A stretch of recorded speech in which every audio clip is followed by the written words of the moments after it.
There's a kind of recurrent thing with her and cake in the movie. Yeah, cakes. Which is each.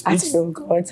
Actually, now I'm seeing that. Okay. Yeah, but there is, and each of those sequences when there's cake around is about her being in a different emotional state, which I thought was really interesting to sort of put cake in those scenes because at no point does it ever represent what's supposed to represent in the scene, but rather it's about her reaction to what's going on around her. Well, I think there was this whole thing I kind of started thinking about, like, when you're a good mum, you bake cakes, you know, where she buys this crappy cake at the beginning, it's too sweet, and then she goes to the party where the cakes are falling over in the car and they're all bashed and everyone else has made nice cakes, and then at the end she makes a lovely cake, but she's like, fuck this, I'm out of here, I'm going to the forest, you know what I mean? So there's this scene where she plays, it's almost a set for a wife kind of scene where she goes, okay, I'm going to play along with this stuff. I'll bake the cake, I'll be a good mum. There's even a line in the film, she goes, a real mum would have baked a cake, you know? And all they've done is, because I think she doesn't feel quite like she's real, you know? And that's a really astute point. And there's a scene at the end, actually, which is all about, she makes a cake that says, Mummy's home, but is she really home? I don't know. Yeah, I mean, but again, in each time we see the cake, there's almost some ironic counterpoint where it's not the thing is supposed to be celebrated at hand is not happening. And I just thought that using cake to do that was a fantastic thing because it's supposed to represent celebration and domesticity.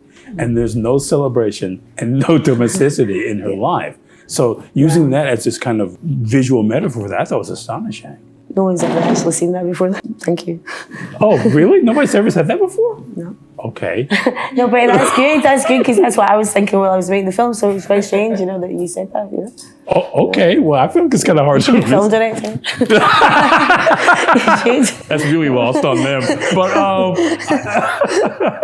I think what's fascinating about the film too is that the anarchy you're talking about is that the way the music is played in the film is. I think the way she hears it, it's so loud and so percussive. I mean, there's a lot of high end in it. I mean, certainly it's throbbing, but it's a lot of high end music. Yeah, I had 5 days to do the mix. I think I need just that. But no, I like lazy. But you want it to be like that because I feel like so often music doesn't make sense in movies because people try to sort of use it in some sort of textural way. But I always think it should be either the way the characters hear it or the way it would sound in real life. And that's the way music sounds in her head. Yeah. And that scene where she's rejecting the guitar, I think it's because it's not the volume she wants to hear. And it's just, she pushes it away. If something's not the way she wants it at the moment, she completely rejects it, which is... And then completely forgets it and says, I love guitars. When did I say that? When did I ever say I hated guitars, you know? It's like it's a crazy thing, you know, so...